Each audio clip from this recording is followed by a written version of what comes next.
अध्याय इयत्ता 7वी. विषय सामान्य विज्ञान. पाठ क्रमांक 9. उष्णता. प्रश्न पहिला. रिकाम्या जागी कंसातील योग्य शब्द लिहा. कंसात दिलेले शब्द आहेत प्रारण, पांढरा, वहन, निळा, अभिसरण, दुर्वाहकता, सुवाहक, काळा, परावर्तन. सर्वाधिक उष्णता टिंबटिंब रंगाच्या वस्तूकडून शोषली जाते. काळ्या. उष्णतेच्या टिंबटिंबसाठी माध्यमाची आवश्यकता नसते. प्रारणासाठी. उष्णतेचे वहन टिंबटिंब पदार्थांमधून होते. सुवाहक. थर्मास फ्लास्कमधील चकाकणारा पृष्ठभाग बाहेर जाणारी उष्णता टिंबटिंब क्रियेने कमी करतो. परावर्तन. अन्न शिजवण्याची भांडी टिंबटिंब गुणधर्मामुळे धातूची बनवलेली असतात. सुवाहक. सूर्यापासून पृथ्वीला टिंबटिंबमुळे उष्णता मिळते. प्रारणामुळे. प्रश्न दुसरा. कोण उष्णता शोषून घेईल? स्टीलचा चमचा, लाकडी पोळपाट, काचेचे भांडे, तवा, काच, लाकडी चमचा, प्लास्टिकची प्लेट, माती, पाणी, मेण. उत्तर. दिलेल्या वस्तूंपैकी प्रत्येक वस्तू किंवा पदार्थ काही प्रमाणात उष्णता शोषून घेईल. धातूच्या म्हणजे स्टीलचा चमचा, तवा जास्त प्रमाणात उष्णता शोषून घेतील, तर इतर वस्तू किंवा पदार्थ कमी प्रमाणात उष्णता शोषून घेतील. लाकडी पोळपाट, लाकडी चमचा व प्लॅस्टिकची प्लेट फार कमी प्रमाणात उष्णता शोषून घेतील. मेण कदाचित वितळेल. प्रश्न तिसरा. खालील प्रश्नांची उत्तरे लिहा. ताप आल्यावर कपाळावर थंड पाण्याची पट्टी ठेवल्यास ताप कमी का होतो? उत्तर. थंड पाण्याची पट्टी आपल्या शरीरातील उष्णता काही प्रमाणात शोषून घेते. त्यामुळे ताप आल्यावर कपाळावर थंड पाण्याची पट्टी ठेवल्यास ताप कमी होतो. राजस्थानमध्ये घरांना पांढरा रंग का देतात? उत्तर. राजस्थानमध्ये वातावरणात तापमान खूप जास्त असते. पांढऱ्या रंगामुळे अपाती उष्णता प्रारणाचे मोठ्या प्रमाणावर परावर्तन होऊन उष्णतेचे शोषण कमी प्रमाणात होते. म्हणून राजस्थानमध्ये घरांना पांढरा रंग देतात.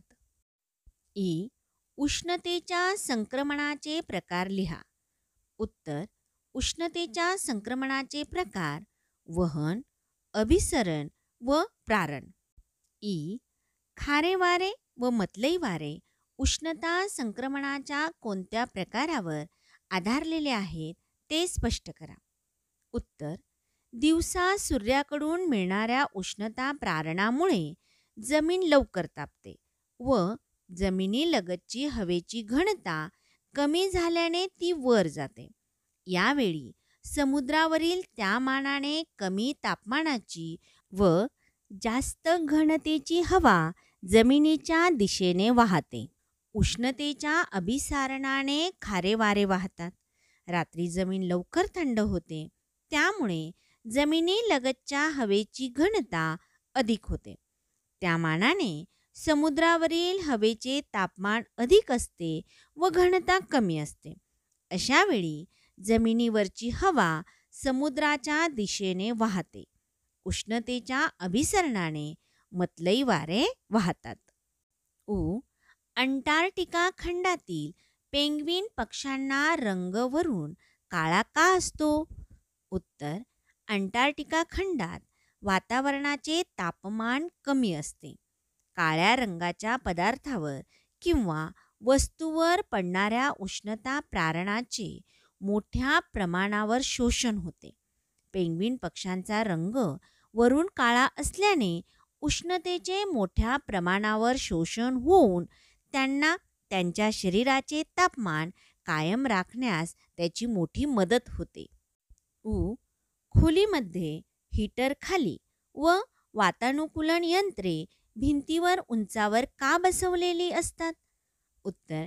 उष्णतेच्या अभिसरणात जमिनीलगतची म्हणजे तळालगतची हवा गरम झाल्याने तिची घनता कमी होऊन ती वर जाते व वरची कमी तापमानाची व जास्त घनतेची हवा खाली येते.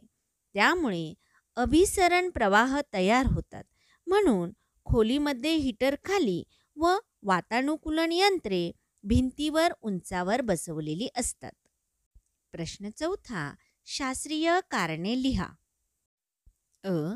साध्या काचेच्या बाटलीत उकळते पाणी टाकल्यास ती तडकते, पण बोरोसिलने बनवलेल्या काचेच्या बाटलीत उकळते पाणी टाकल्यास ती तडकत नाही. उत्तर. साध्या काचेच्या बाटलीत उकळते पाणी टाकल्यास उष्णतेचे वहन वेगाने न झाल्याने बाटलीच्या ज्या भागावर पाणी पडते तेथील काचेचे लगेच प्रसरण होते, परंतु त्या शेजारील भागाचे त्या मानाने फार कमी प्रसरण झाल्याने बाटली तडकते. बोरोसिलने बनलेल्या काचेच्या बाटलीत उकळते पाणी टाकल्यास उष्णतेचे वेगाने वहन झाल्याने काचेचे फारसे नैक समान म्हणजेच नॉन युनिफॉर्म प्रसरण होत नाही, त्यामुळे ती बाटली तडकत नाही. आ. उन्हाळ्यात लोंबकळणाऱ्या टेलिफोनच्या तारा हिवाळ्यात समांतर झालेल्या दिसतात. उत्तर. उन्हाळ्यात वातावरणाचे तापमान जास्त असते, तेव्हा उष्णतेने प्रसरण झाल्यामुळे टेलिफोनच्या तारा लोंबकळतात. हिवाळ्यात वातावरणाचे तापमान कमी असते, तेव्हा तारांचे आकुंचन झाल्याने त्या समांतर होतात. ई. हिवाळ्यात गवतावर दवबिंदू जमा होतात. उत्तर. हवेत पाण्याची वाफ म्हणजे बाष्प असते. हवेची बाष्पधारण करण्याची क्षमता तापमानावर अवलंबून असते. हिवाळ्यात रात्री तापमान कमी झाल्यावर ही क्षमता कमी होते व तापमान फार कमी झाल्यास म्हणजे दवबिंदूपर्यंत तापमान आल्यास जादा पाण्याचे गवतावर संघनन होऊन त्याचे दवबिंदू तयार होतात. ई. हिवाळ्यात रात्री आपल्या हाताला लोखंडाचा खांब लाकडी दांड्यापेक्षा थंड लागतो. उत्तर. लोखंड उष्णतेचे सुवाहक आहे, तर लाकूड उष्णतेचे दुर्वाहक आहे. हिवाळ्यात रात्री वातावरणाचे तापमान आपल्या शरीराच्या तापमानापेक्षा बरेच कमी असते. अशा वेळी लोखंडाच्या खांबाला आपण हात लावल्यास उष्णतेचे वहन सहजपणे आपल्या हाताकडून लोखंडाच्या खांबाकडे होते.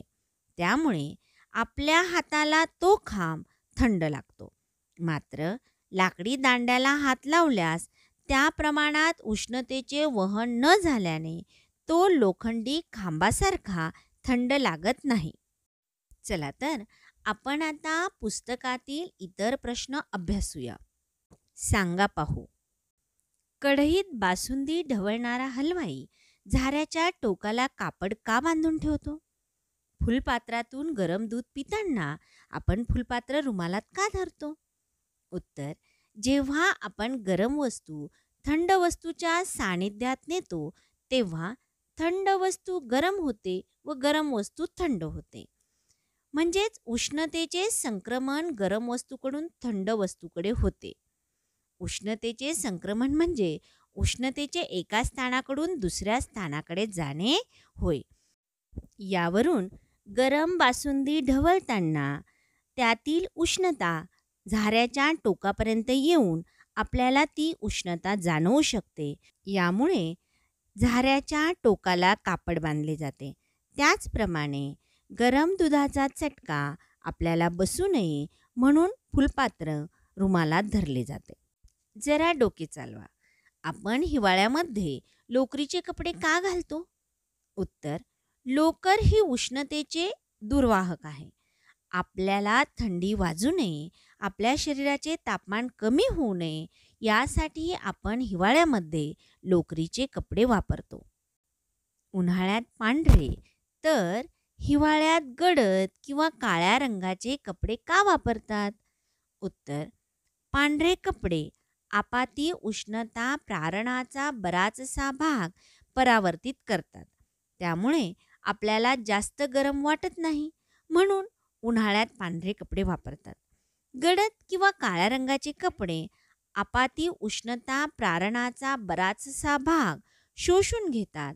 हिवाळ्यात असे कपडे घातल्याने आपल्याला उबदार वाटते.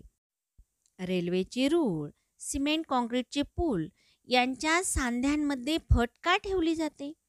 उत्तर: उष्णतेमुळे स्नायूंचे प्रसरण होते. रेल्वेच्या रुळांच्या सांध्यांमध्ये फट न ठेवल्यास उन्हाळ्यात तापमान खूप वाढल्यावर दोन रूळ एकमेकांना चिकटून वाकडे होतील. त्यामुळे रेल्वे अपघातही घडून येतील. हे टाळण्यासाठी रुळांच्या सांध्यामध्ये योग्य प्रमाणात फट ठेवलेली असते.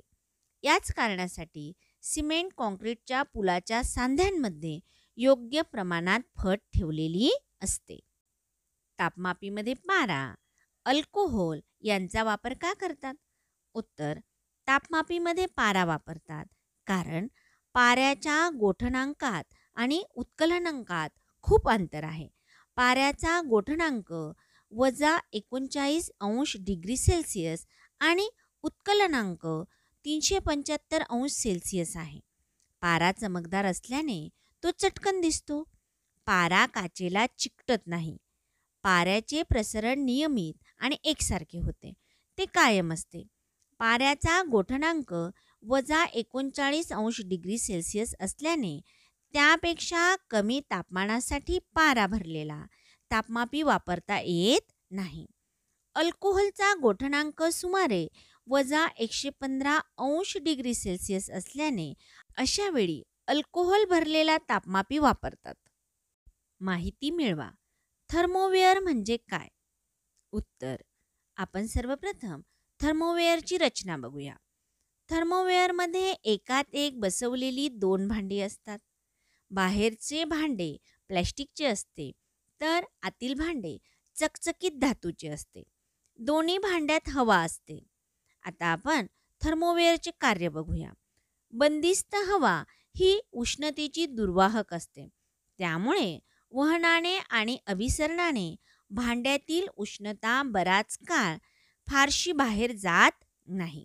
भांड्याचा आतील पृष्ठभाग चकचकीत असल्याने प्रारण रूपाने उष्णतेचे उत्सर्जन होत नाही. प्लॅस्टिकच्या झाकणामुळे उष्णतेचे संक्रमणही फारसे होत नाही. म्हणून थर्मोवेअरमध्ये गरम पदार्थ दीर्घकाळ गरम राहतात.